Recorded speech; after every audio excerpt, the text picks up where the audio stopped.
예, 관광개발론 8주차 두 번째 동영상입니다. 첫 번째에서는 데스티네이션 스케일까지 했죠. 데스티네이션 스케일. 마지막으로 리지널 스케일이요. 이거는 제일 큰 거, 국가 단위 아니면 뭐 도 단위 뭐 그 정도죠. 그래서 27페이지 보십시다. 세 번째 패러그래프에 Planning at the regional scale is even more comprehensive than at the site and destination zone scales. 이 regional scale 단계의 플래닝은 more comprehensive, 더 포괄적이다. 다른 지역, 다른 destination이나 site 스케일에 비해서. Many more resource areas are involved. 많은 resource area, 자원을 가진 지역들이 포함이 되겠죠. A greater number of political jurisdictions are included. jurisdiction, 이거는 영역, 통치권 그런 의미예요. 그러니까 정치적인 통치 영역이 많이 포함되는 거죠. 부산시도 포함이 되고 경상남도도 포함이 되고 뭐 여러 가지 굉장히 또 뭐 국가 단위로 하면 동남권 하면 경상남도도 보고 김해시도 얘기를 할 거고요. 양산시도 얘기. 그러니까 포괄적인 영역이 되겠죠. And the time periods of accomplishment are much longer. time period. 그러니까 이것들을 accomplishment 이뤄내기 위한 그 시간도 굉장히 길어진다는 거죠. Nevertheless, 그럼에도 불구하고 the main reason for planning at this macro scale is better integration of the whole. 그럼에도 불구하고 이 매크로 스케일, 거대한 스케일의 중요하게 여기는 것은 better integration. 이렇게 전체적으로 엮어주는 거죠. 그러니까 동남권 관광개발, 남해안권 관광개발 그런 것처럼요. 그러면 남해안에 걸쳐 있는 부산, 경상남도, 전라남도, 뭐 광양시 뭐 그런 식으로 쫙 그것들이 연결시켜 줘야 된다는 얘기예요. 그죠? The better than each site and destination zone relative to others, the better it will be for individual tourism success and for the region as a whole. 여기서 얘기하는 거는 그 지역 간의 the better connection, 서로 연결시키면 연결시킬수록 각각의 플랜이 훨씬 좋아진다는 거죠. 앞부분에서도 얘기했죠. 점, 선, 면. 옛날에는 우리만. 그런데 각각 개발권들이 선으로 연결되고 이제 전체가 하나의 광역 관광권으로 묶이는 거죠. 부산 2000년도에 내려와서 초반에는 부산 관광개발 5개년 계획 자문위원을 3번인가 했던 것 같죠. 근데 이제는 그거보다 더 커진 게 뭐 요즘 들어서 지금 관여하고 있는 거는 동남권 관광개발 계획에 관여를 하고 있어요. 저요. 그만큼 점점점 커진다는 거죠. 이제 하나 각각 개별로는 성공 가능성이라든가 그런 것이 어렵다는 거죠. 그 대신 전체적으로 엮어주고 각각의 색깔을 유지하면서 사실은 더 어려운 작업을 지금은 요구를 하는 거죠. 어쨌든 자 여기서 정리하는 것 다시 한번 제일 작은 건 사이트 스케일, 데스티네이션 스케일, 그다음 제일 큰 건 리저널 스케일. 리저널 스케일 안에 데스티네이션들이 묶여 있고 그 데스티네이션 안에 각각의 사이트가 묶여 있다는, 그러니까 존재하고 있다는 거죠. 그 정도만 알면 될 것 같아요. 그래서 제가 이 관광개발론을 강의를 하면서 중요한 건 우리가 실질적으로 개발 계획을 할 때 실질적인 상세 계획을 우리 관광 전공자들이 들어가서 하기는 현실적인 여건으로는 어려워요. 왜냐하면 도시계획이라든가 그런 데서 같이 협업을 해야 되기 때문에. 그런데 크게 보는 안목은 관광이 갖고 있어야만 거기에 끼어 들어갈 수가 있는 거죠. 사실은 끼어 들어가는 게 아니라 관광이 전체적으로 아우러야 되는, 물론 이것도 관광을 전공하니까 그런 얘기를 한다라고 얘기할 수 있지만, 여러분들의 입장에서 학술적으로보다는 여러분들의 입장에서 보면 여러분들이 취업을, 관광 관련 업종에 취업을 할 때는 크게 보는 그런 안목들이 필요하다는 거죠. 됐습니다. 다음에 이제 오늘 강의 하이라이트네요. 28페이지 conclusion 보면, 여기에 보면 하나, 둘, 셋, 넷, 다섯, 여섯 꼭지로 나누어져 있죠. 여러분 28페이지, 29페이지에 보면 고딕체가 아니라 진하게 써있는 제목들이 있단 말이에요. 그죠? 하나, 둘, 셋, 넷, 다섯, 여섯 개. 오늘 리포트는 이 6개의 제목을 그냥 적어서 제출을 하시면 됩니다. 다시 한번 말씀드리지만 리포트는 출석 확인용입니다. 그래서 출석 점수를 내기 위한 거니까 제 시간에 꼭 제출을 하시길 바라고요. 예외는 없어요. 예외를 두기 시작하면 한도 없고 끝도 없기 때문에. 또 한 가지 얘기하고 싶은 거는, 지금 현재로는 제 개인적인 생각으로는 대면 수업이 이루어질 거라고 생각을 하고 있습니다. 대면 수업이 이루어질 거리라고. 근데 초반부터 그런 생각을 가졌지만 끝에 가서 대면 수업은 안 한다 그러면 가장 문제가 되는 게 성적 처리입니다. 성적 처리. 그렇게 되면 절대평가를 하라고 그러면 속편하기 좋은데 출석만 갖고 하면 되는데, 그게 안 될 경우에는 절대평가를 하더라도 비율을 달리 한다든가 어쨌든 나눠야 될 경우에는, 최악의 경우에는 리포트를 국가에서 채점을 할 수밖에 없겠죠. 리포트를 채점을 할 경우는 전적으로 교수 개인의 판단입니다. 그걸 별로 안 좋아하기 때문에 객관적으로 누구나 수긍할 수 있는 걸 해야 되는데, 상황이 여의치 않으면 그렇게 갈 수도 있다는 생각을 요즘 해봅니다. 아직까지 결정된 건 없습니다. 여러분들 리포트라도 착실하게 하시기 바랍니다. 컨클루전 들어갑니다. 28페이지. 이 컨클루전은 The Purpose of Tourism Planning, 관광개발계획의 목적에 관한 이 단원의 마무리입니다. 그래서 종합적으로 정리를 하는 거죠. 크게 6가지로 나누어졌습니다. 컨클루전 둘째, first, tourism is defined as all travel, not just pleasure travel. 관광 개발을 할 때 관광이라는 것은 모든 여행을 포함한다. 단순하게 유희의 목적, 즐기는 목적으로만 다니는 것을 관광으로 포함하는 게 아니라 모든 여행, 비즈니스차 여행하는 것도 있고 여러 가지가 있겠죠. 그런 걸 포함한다는 얘기고. 그래서 두 번째, second, the pluralistic nature of destination makers emphasize that tourism is run by more than business. 이거는 두 번째 거요. 복합적인 특징, decision maker들의 복합적인 특징에 따라서 강조한다. 뭘 강조하냐면 tourism is run by more than business. 관광이라는 것은 비즈니스, 돈 버는 목적으로만 되는 것이 아니더라 하는 거죠. 처음에는 경제적 효과만 생각을 했지만 사회적 효과, 소셜 임팩트, 환경적 효과, environmental impact, 이게 복합적으로 연결이 된다는 얘기죠. 앞부분에서 했던 얘기를 그냥 단편으로 정리를 하는 겁니다. 세 번째는 all sectors need to understand the difference between their perspective of development and that of travelers. 그러니까 비즈니스 섹터도 있었고 가버먼트 섹터도 있고 난 가버먼트 섹터도 있고 프로페셔널 컨설턴트 그룹도 있었죠.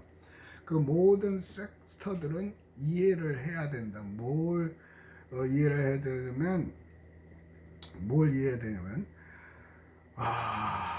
각각 집단의 between their perspective of development, 각각 집단에서 바라보는 개발계획의 미래 전망에 대해서 이해를 해요.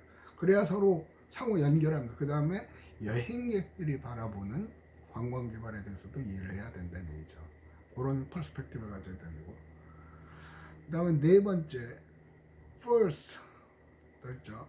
Planning can and should be directed toward goals of visitor satisfaction, protected the resource asset, the community and area integration, as well as the more commonly accepted goals of improved economy and business success.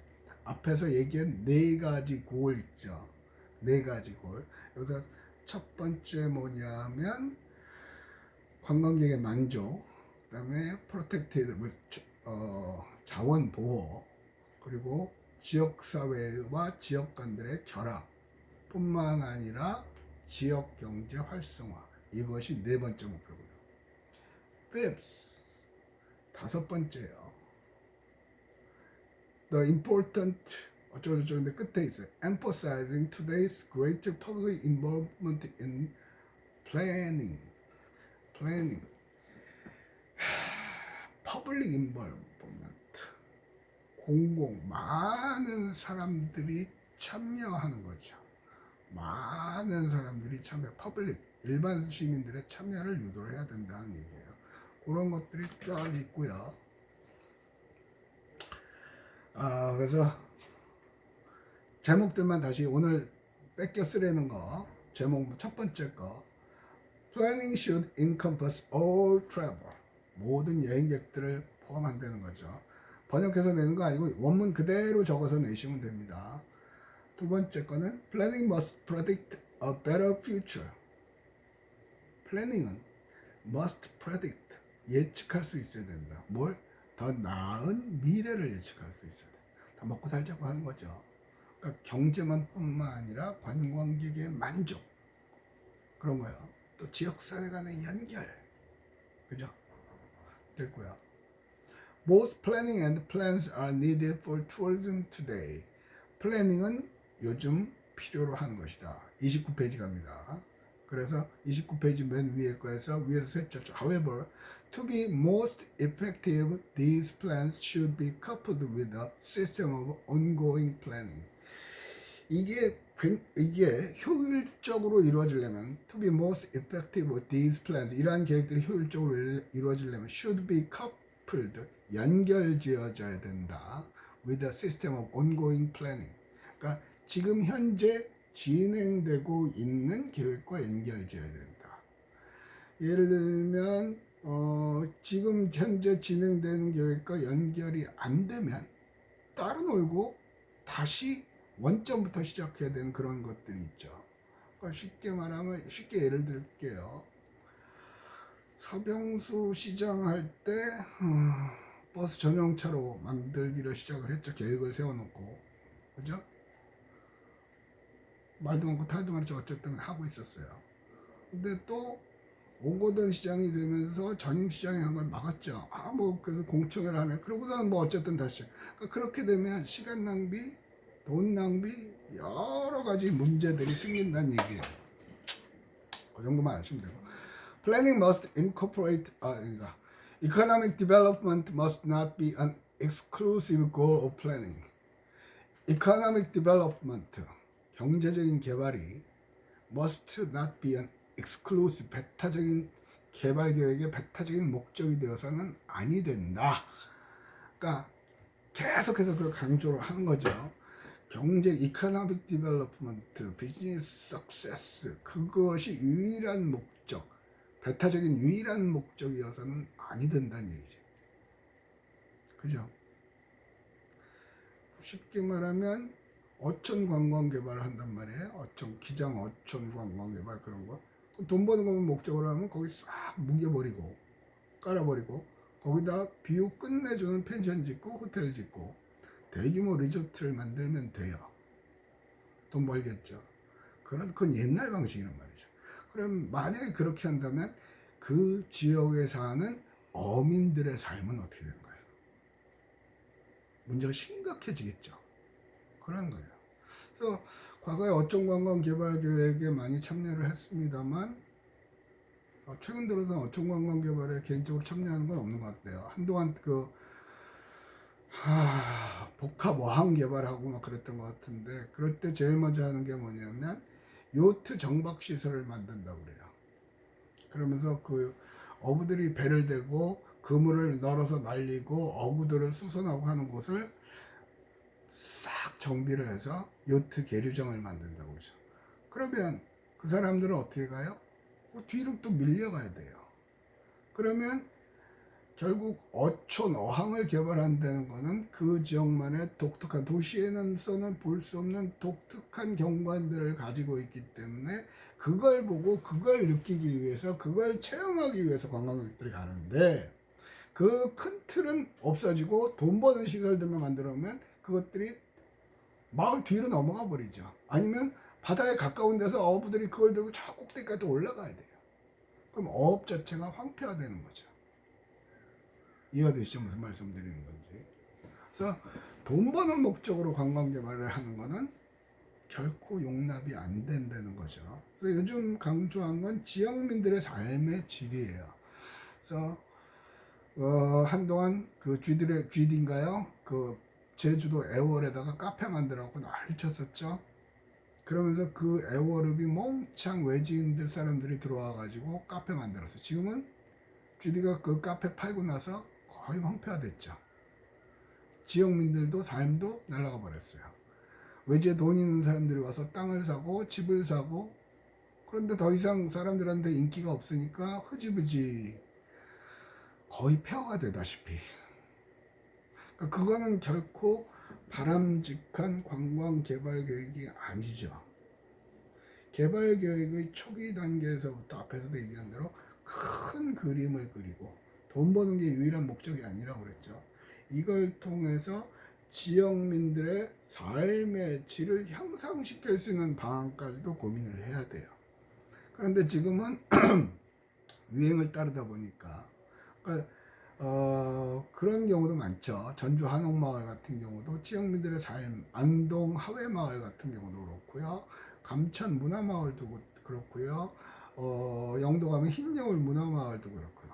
거기는 이미 그곳에 살고 계시는 분들이 있어요. 그분들과 조화를 이루면서 관광객을 수용할 수 있는 그런 개발 계획이 된다는 거죠. 말같이 쉽지는 않아요. 그러나 쉽지 않다고 그냥 뭉개버리고 해놓으면 오래 못 가더라고요. 유럽 같은 경우는 그 지역의 원형을 보존을 해가면서 하는 경우가 많거든요. 또 일본의 지방 소도시 같은 경우도 고령화되면서 많은 관광객이 온단 말이에요. 근데 그 사람들도 매력적인 그로 포장되어 있는 가장 큰 이유가 뭐냐면 기존에 있는 건물들을 그대로 살리죠. 그리고 거기서는 일본은 원래 그 상인들 조합이 잘 발달돼 있죠. 그 지역의 상인들이 건물주들도 그렇고 협약을 맺어서 일정 부분 이상은 그 집의 월세 같은 거를 제한을 하는, 그래야만 같이 살 수 있다는 거. 그 사람들은 옛날 에도 시대 때, 그것까지 얘기를 하면 복잡해지니까 하여튼 그 관계가 있기 때문에. 그래서 일본 같은 경우는 우리는 최저시급이 일적으로 제주도에서 농장에서 일하는 사람이나 편의점에서 똑같죠. 일본 같은 경우는 최저시급이 지자체별로 다르고요. 또 업종별로 최저시급이 달라요. 나라마다 그게 그 나라의 시스템은 맞는 거죠.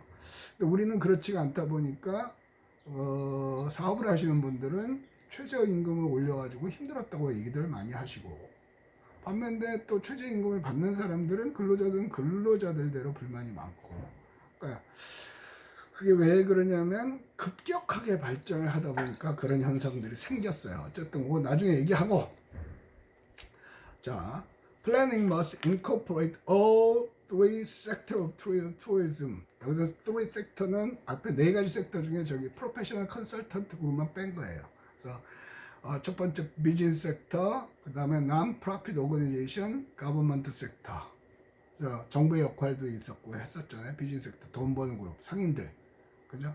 그 다음에 non-profit, 그 비영리단체, government 섹터, 정부는 규칙을 만들고 그 실행하고 뭐 홍보도 하고 막 그 모든 섹터들이 incorporate, 서로 협조를 해야만 이루어진다는 거죠. 그러니까 우리가 지금 문제를 겪고 있는 거는 갑자기 고도 성장을 했단 말이에요, 우리나라가. 그래서 선진국의 반열에 들었어요. 선진국의 반열에 들었죠. 그러다 보니까 이제 문제가 생긴 거예요.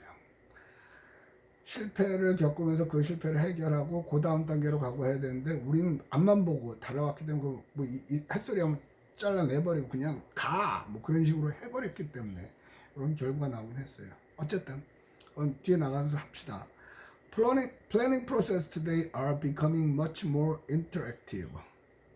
요거는 다음 시간에 할게요. 요거는 설명을 해야 할 부분이 하나가 더 있기 때문에 요거까지 설명을 하면 시간이 지나가기 때문에 요거는 다음 시간에 하고, 자 오늘은 이렇게 이렇게 요 페이지에 있는 거, 요 페이지에 있죠. 제목들만 하나, 둘, 셋, 넷, 다섯, 여섯, 요 제목만 적어서 제출하시면 될 것 같아요. 뭐 영어로 적습니까? 그냥 영어로 적으세요. 그러면 될 것 같아요.